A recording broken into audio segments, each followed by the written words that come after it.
Hi ladies, it's Dawn and welcome back to my channel. So today's video is going to be me applying a 30% glycolic peel to my skin.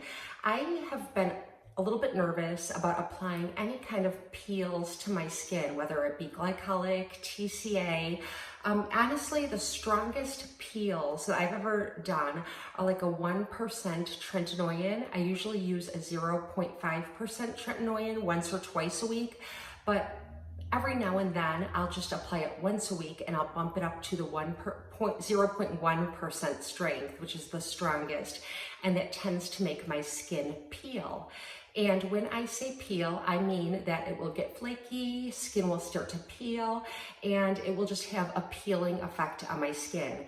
And then other than that, the only thing I really like to do on a really regular basis is the Derma E overnight peel, which is lactic acid, or the Sunday Riley Good Jeans.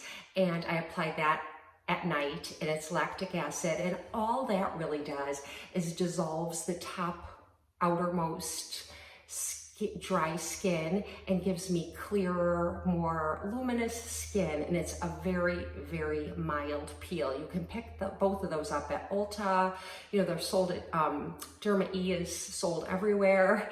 And there's really no need to be scared of using those. They won't make your skin peel. But since I do peel so much from a 0.1% tretinoin peel, I was really reluctant to ever do a glycolic peel or a TCA. If you're not familiar with glycolic acid, it's an alpha hydroxy acid, and it's the gold standard in alpha hydroxy acids. It seems to be the acid that is absolutely everywhere. And in small doses, it can make your skin look amazing. It just sort of dissolves that dead skin you have sitting on the top of your face. And I do use some toners with glycolic acid in it on a regular basis. I like to use the Pixie Glow Tonic, which is a glycolic toner. And I also really like to use the Derma E Vitamin A and Glycolic Toner. It's just a beautiful toner. And I also use one from Derma E that has glycolic and rubiose in it. And that's usually the extent of my glycolics on a regular basis. So I have purchased the Glycolic 30% medium strength peel from Oz Naturals. The reason I chose Oz Naturals is that I use many products from this brand. This isn't sponsored. They don't send me anything. I purchased it with my own money, but I really trust the brand. It's cruelty-free. It's a clean beauty brand. They give you the list of ingredients, which is very small, and everything's cold pressed in the Oz Naturals range, which read about cold pressed skincare. It's just wonderful, and I love this brand. So that is why I opted to get the Oz Naturals 30% medium strength peel. And if you look on Amazon and other places, you can find other brands that have 30% glycolic peels.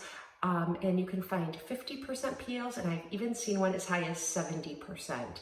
I don't think that I can ever use anything stronger than the 30%, nor would I want to, because the results that I see from the 30% peel are amazing, and sometimes you just have to stop at what you're satisfied with, because if you think, well, if this does a good job, I'll do more or stronger, that's when you can get yourself into trouble. Trust me, I know. I have given myself chemical burns several times from trying products that were too strong on my skin. So for a long time, I've been wanting to do a peel, especially because now that I'm 52, and I'll come up real close, I do have some freckling right here, and we just got back from spring break, and one day I didn't apply my sunblock as often as I should have, and I got a little pink, and my freckles lit up, and I can tell that they're darker. Usually when that happens, I start a brightening regimen, and I just do like a month, 6 weeks of a brightening regimen. I think I've shared that before, and if I did, I'll link it below. But if not, I'll make a video at the end of the summer, because I usually do my brightening regimen at the end of the summer heading into fall. And it doesn't require any peels or anything like that. It does, but very light. It's just like a mix of ingredients that's like a cocktail and just brightens up my skin. So I was really reluctant to do this peel, but I decided to try it, and I am so happy that I did, because it does not make me peel. It does not make me peel. Now, here's my disclaimer. I have sensitive skin, and it's combination skin, a little bit oilier here and a little bit normal the rest of my face. Now, I'm not as oily as I was obviously when I was in my teens and 20s because I'm 52, but it still gets a little bit, greasy during the day. So I do still have oily skin. I do have some enlarged pores right here.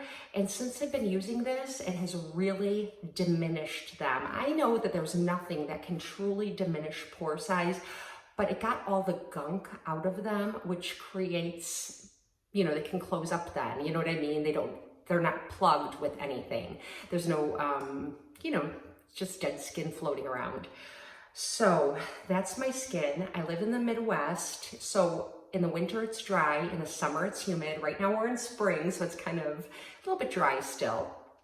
These are important things for you to know to determine if this particular peel might work for you. So my skin type, the kind of climate I'm in, and I have sensitive skin, I think. However, like I said, I've been using tretinoin since I was a teenager, and I do exfoliate my skin pretty often. So even though my skin is sensitive, it's not as sensitive as probably someone who's never been in the sun very much or hasn't done a lot of exfoliating and peels. I think those kinds of things toughen up your skin. Doing those kinds of peels, or using Retin-A, you build up a tolerance. And also, if you don't have a lot of sun damage, you have more like baby-like skin. And I don't have a lot of sun damage because I've always been very, very faithful with sunblock. I have had a few sunburns in the past, but as you can see, I'm a fair-skinned redhead and I don't have a lot of freckling, and I've always worn sunblock. So that's my skin.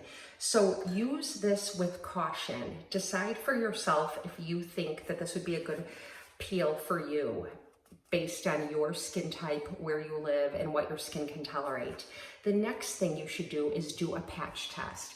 When I first received this, I took a little bit of it on a cotton ball and I put it on a delicate area on my neck right here. And I waited 4 minutes, and then I neutralized it like the directions tell you to do. And then I waited 48 hours just to see what was going to happen. And my skin tolerated it very well. So I felt comfortable then doing it on my face. So I would recommend a patch test. And the other thing is, prior to using this peel, I wouldn't use Retin-A. For me, I skipped that week. So I haven't used my tretinoin for about 4 days now before I go in with this. And I won't use it for another 4 days. They say in the directions like a few days before, a few days after, but I always want to go on the longer side and err on the side of caution. If you shave your face, like with these tinkle razors or razors to get all the peach fuzz off, do that definitely at least 24 hours before you do this peel, because that will make your skin a little more sensitive too. So don't shave your face right before you're going to do this. I don't do any other kind of exfoliation a few days before doing this or a few days after doing this. I go into sort of a pampering regimen where I spend that week kind of pampering my skin, and then I do the peel, and then I pamper my skin for a few more days. And then you can go on with your Pixie Glycolic Toner and your different skincare ingredients that might be mild exfoliants as well. But definitely avoid it a few days before and a few days after. Okay, I think I told you all the big points to make sure you consider. The next thing is you're going to mix up, and I'll have the screen split, but you're going to mix up a neutralizer. And what it is 2 tablespoons of Arm & Hammer baking soda, or whatever baking soda, and 8 ounces of water. I have heard dermatologists say if you get a peel that you're going to do at home, actually my dermatologist said, don't buy their expensive neutralizer because all it is baking soda. So you can mix up your own baking soda. This is 2 tablespoons of Arm & Hammer baking soda and 8 ounces of water. And if you let it sit, it will settle onto the bottom. So you want to stir it, and then you want to stir it again one more time before you use it to make sure that baking soda is really mixed in, because that's what's going to neutralize the peel. Whoops. Okay, now I've got the peeling solution, my 30% glycolic peel. Like I said, I have not seen it higher than this from Oz Naturals. I purchased this from the Oz Naturals website, which I'll link below. But I will also link a couple others that interested me from Amazon. I explained why I like this one. I just trust the brand.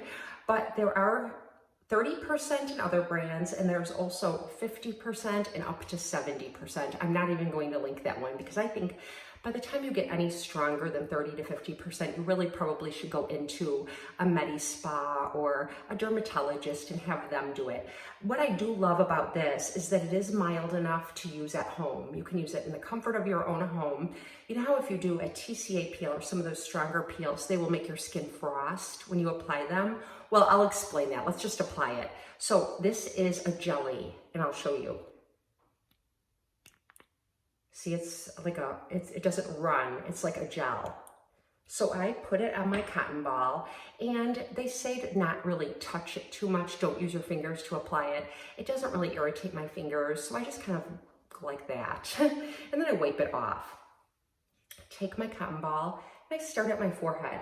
Now, what I was gonna say is that some of these peels that are stronger, like TCA peels, and possibly the 50 to 70% will make your skin frost. And if you don't know what that is, it's kind of like when you get that white coating on your skin from the glycolic acid or the TCA, and it will make your skin kind of frost. And then when that happens, you neutralize it. This will not make your skin frost. At least it didn't say anything about that in the directions, and it did not happen to me. And I've used this is probably my 4th time.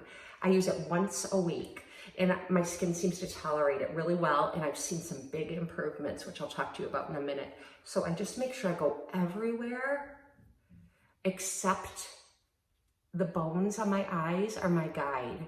I don't go over those. I do know several people who will put this on their eyes to give themselves like a little eye lift kind of thing. I just don't do that. I don't think I need to. If I did, I might do it, but I'm just a little nervous about putting anything like this too close to my eyes, and I wouldn't recommend that you do it either. I do have chapstick on my lips. So I coated my lips with chapstick, and prior to putting this on, I had a shower, but I did not use any skincare. I didn't use any toner, nothing. I just used a mild soap. Okay, so I'm making sure this is just everywhere, and I'm gonna go down my neck, and I'm watching the clock. I've got a timer, and I'm actually timing my face for 4 minutes, and it's been on my face for 20 seconds already. So I'm going to, you can even put this down here on your chest. Let's just do it the whole area. I do have a little bit of self-tanner left over from vacation, and this will probably take that right off. You can see I'm getting a little around the directions. It said that if you start to feel tingling, that's fine. I don't feel tingling. I'm really surprised. I mean, maybe I do a tiny bit, but I thought for sure I'd feel tingling. And then it goes on to say that if it feels hot or a burning sensation, neutralize it right away. But that didn't happen to me. What I did notice is after I neutralized it last time, I thought, oh my gosh, that was so easy. It didn't tingle very much. It didn't burn. I neutralized it. Then I rinsed my skin off with some tepid water, and I put on jojoba oil.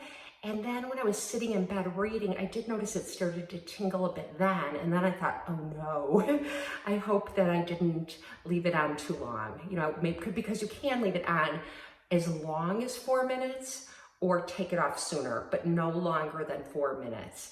So, you know, the first time I did it, I left it on about 2.5 minutes, and it was like, it made my skin look really nice the next day. And for a couple days afterwards, I just had like this really, you know what it does? It doesn't make my skin peel. What it does is it's like it dissolves the top layer of dead skin, but I didn't get any peeling whatsoever. So then the next couple of times I did it, like a week later and then a week later, and this is the 4th time, I left it on for the full 4 minutes, neutralized it, rinsed it, did my little skincare routine afterwards, which I'll show you, and it just makes my skin look amazing. So like I said, it kind of dissolves that layer of skin. I did not get any peeling skin like I do when I use a 1% tretinoin as a peel. No peeling skin at all. I love it. And I have a mirror. Let me show you on my mirror, and that's very magnified. And so I get up here on the counter and I get very close to it, and my skin just looks amazing. The texture looks better, the pores look better. I mean, I cannot believe I waited so long to try this, because for me, it's a mirror. It's like the biggest change in my skin. It's the biggest game changer. Tretinoin, I would say, is, but that you need to use for a long time to see the benefits. And they creep up on you like when you boil a frog in water. Not that I've ever done that, but you know, the water slowly gets hotter and hotter and the frog doesn't notice the change. Same thing with tretinoin, your peptides, and a lot of other ingredients. Over time, they make a big difference, but you don't see that instantaneous difference. With this, I see that instantaneous difference.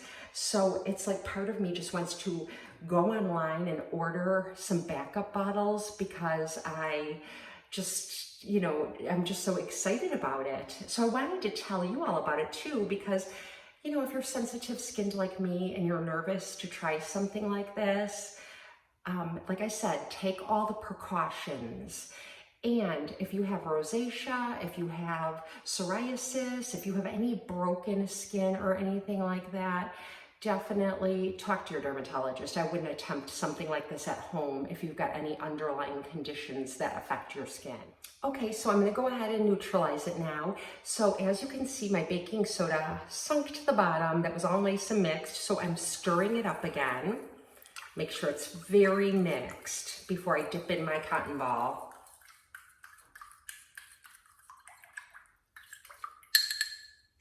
Okay, it's mixed again.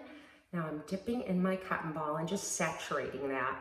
And now I'm gonna go over my whole face a couple of times just to make sure everything is neutralized. I don't know if you could hear that. When you first do it, you can hear almost like a little sizzle. I don't know why. It doesn't burn, it's not irritating or anything, but you do hear like this little sizzle, which can be unnerving.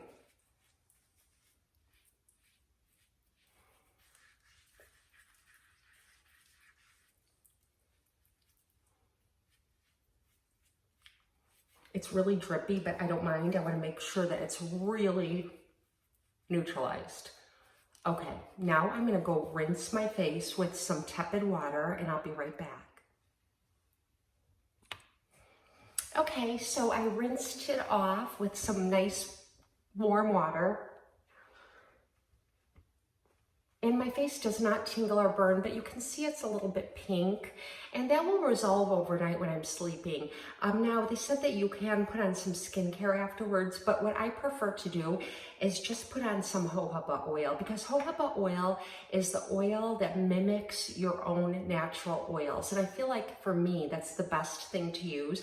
My favorite is the 100% pure jojoba oil from Trader Joe's. And if you don't have a Trader Joe's near you, I also love the pure Australian jojoba oil. And I will link this too. I found this online, and it's a beautiful jojoba oil. In fact, I like the dispenser so much that when this is empty, I'm just going to pour in some jojoba oil so I can continue to use the dispenser. This is more expensive. This is like $7. So I would definitely repurchase this, but I don't know. It's like, why bother? They're both great. So I am going to take some jojoba oil and put a few pumps on my hand, rub them together, and just apply it all over my face, my neck, and my chest. And like I said, my skin will just be so nice and even textured. You know, it's like I can't believe the difference when I look. It just dissolves that dead skin cell. Okay, so now that I have my jojoba oil on, I am just gonna leave my skin alone. I'm gonna sleep with this on tonight. I just like to rub the rest into my hands. It's just such a beautiful, nourishing oil, and it's by far my favorite oil. So that's what I did. And now tomorrow I can expect my skin just to look beautiful when I wake up in the morning. It won't be irritated. It might just be a little pink and rosy in my cheeks, but that even makes it look better.